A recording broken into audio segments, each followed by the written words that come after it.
Syidaralun, hujan deras yang mengguyur wilayah Aceh Timur pada Minggu malam menyebabkan 4 kampung di Kecamatan Indramakmur terendam banjir. Keempat kampung yang terdampak adalah Jambu Lebuk, Senebok Cina, Pelita Sagup Jaya, dan Alui Hitam.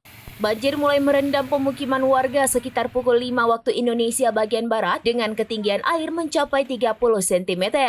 Bahkan di beberapa lokasi air sudah setinggi lutut orang dewasa. Hingga Senin 16 Desember 2024 pagi, warga telah memindahkan barang-barang berharga mereka ke tempat yang lebih tinggi seperti plafon rumah. Meskipun air menggenangi pemukiman, belum ada warga yang mengungsi. Irwan Syah menambahkan jika cuaca tetap cerah, kemungkinan besar air akan surut pada sore hari. Namun, warga diimbau agar tetap waspada jika hujan kembali turun. Hingga saat ini, bantuan tanggap darurat belum dikirimkan ke 4 kampung tersebut. Pihak kecamatan masih melakukan pendataan untuk mengetahui jumlah rumah dan warga yang terdampak.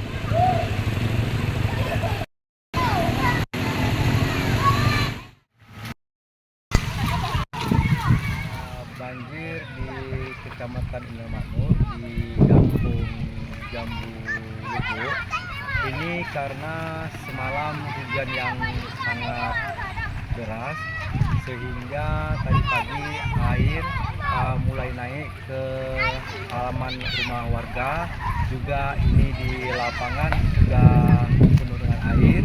Ya, semoga saja dengan cuaca yang cerah pada siang hari ini semoga air berangsur surut.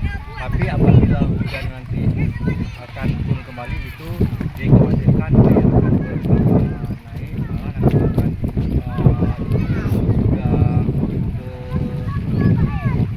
areal rumah warga. Ada beberapa rumah warga air sudah naik, tapi ini kami melihat di sebelahnya sudah mulai surut karena cuaca panas pada siang hari ini. Ya baik Pak, ada berapa desa yang tergenang air Pak? Desa yang tergenang air ada 5 desa. Desa Juluk Raya Utara, Desa Juluk Raya Selatan, Desa Pelita Sagup Jaya, Desa Alui Mira, juga Desa Alui Hitam. Ada nggak potensi mengungsi warga atau bagaimana Pak? Kalau kita melihat karena cuaca cerah pada siang hari ini tidak ada yang mengungsi. Cuman warga sudah juga kemas pakaian untuk jaga-jaga, mana tahu. Dari Aceh Timur, Maulidi Al-Fatah, SerambiNews.com. Download Tribun X sekarang, menghadirkan lokal menjadi Indonesia.